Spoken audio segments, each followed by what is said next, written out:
লীগের সভাপতি ছিল, আওয়ামী লীগের বা ছাত্রদল, এরা যে সহসভাপতি সভাপতি ছিল, তবে এদের অস্ত্র উদ্ধার কার্যক্রম সম্বন্ধ করতে হবে, কারণ গোলাগুলি করার সময়, ছাত্রদেরকে মারার সময় পুলিশের সাথে আওয়ামী লীগ ছিল, তাদের সাথে অস্ত্র শস্ত্র আছে, তাদেরকে অনেক জায়গায় মুখ বন্ধ করে চোখ বেঁধে গুলি করতেও দেখা যায়। এদের কাছ থেকে কঠিন চেক আপ দিয়ে অস্ত্রগুলো উদ্ধার করেন, কারণ এগুলো নিয়ে নতুন করে ডাকাতের উদ্ভব, বিভিন্ন জায়গায় হামলা।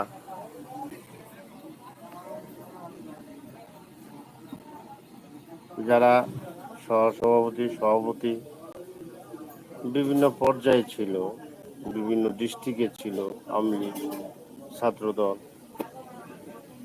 এগুলোর কাছ থেকে উদ্ধার করেন। বা এই মারামারির সময়, হেফাজতের সময় জনসাধারণ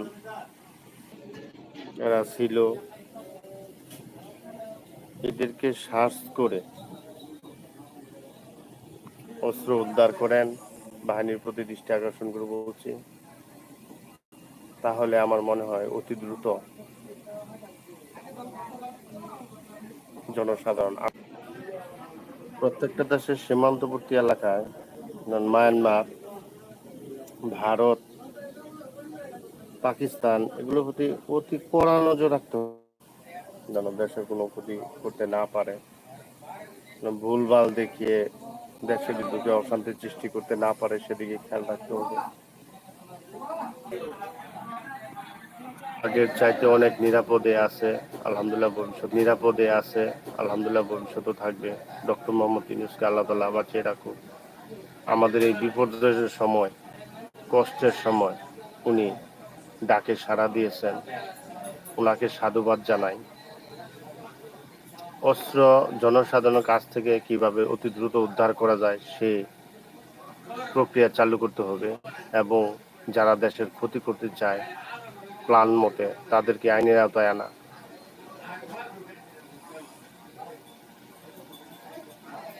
কোনো দল বল নির্বিশেষে যে দেশের ক্ষতি করতে চাবে তাদেরকে আইনের আওতায় আনুন, তাদেরকে উপযুক্ত শাস্তি দিন। এই বলে আমার কথা শেষ করছি। আসসালামু আলাইকুম।